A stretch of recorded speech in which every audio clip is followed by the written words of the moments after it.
Test ক্রিকেটের ১০০ বছরেরও বেশি ইতিহাসে একটা রেকর্ড এতদিন কেউ তৈরি করতে পারেনি। আজ সেই রেকর্ড তৈরি করে ফেলেছে বাংলাদেশ। সিলেটে ৭৮ রানে হারিয়ে ২ ম্যাচের সিরিজে ২-০ ব্যবধানে পাকিস্তানকে বাংলাওয়াশ করেছে টাইগাররা। তার আগে মিরপুরে প্রথম টেস্টেও জিতেছিল ১০৪ রানের ব্যবধানে। এই সিরিজ জয়ের মাধ্যমে টেস্ট ইতিহাসের বইয়ে নিজেদের নাম স্থায়ীভাবে লিখেছে বাংলাদেশ।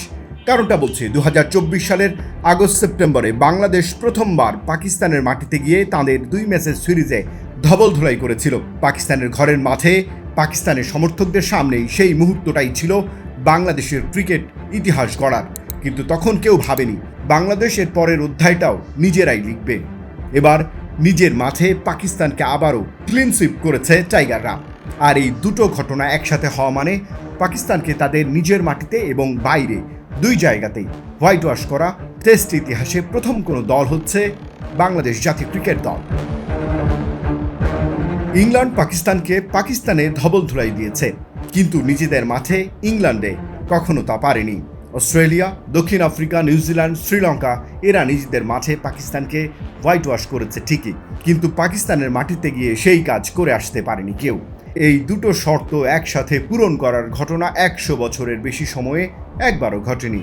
আর সেই ঘটনাই ঘটিয়েছে বাংলাদেশ, যারা টেস্ট স্ট্যাটাস পেয়েছে মাত্র ২৬ বছর আগে। যে দেশকে বছর খানেক আগেও বড় দলগুলো টেস্ট সিরিজে সহজ পয়েন্ট মনে করত, সেই বাংলাদেশ। ইংল্যান্ড পারেনি, অস্ট্রেলিয়া পারেনি, দক্ষিণ আফ্রিকাও পারেনি, শ্রীলঙ্কাও পারেনি, নিউজিল্যান্ডও পারেনি, পেরেছে বাংলাদেশ। এই অর্জন কতটা বড় সেটা বুঝতে হলে একটাই কথা মাথায় রাখুন, পাকিস্তান ক্রিকেটের ইতিহাসে এই দ্বৈত লজ্জা আর কোনো দেশ দিতে পারেনি। শুধু বাংলাদেশ ক্রিকেটই পেরেছে দুইবার, মাত্র ২ বছরের ব্যবধানে। নাজমুল হোসেন শান্তর এই দল এখন আর শুধু লড়াই করার দল নয়, এই দল ইতিহাস লেখার দল, যাতে এই টাইগারদের কমেন্ট্রি রুম থেকে আর কেউ বাংলাদেশ বলতে না পারে।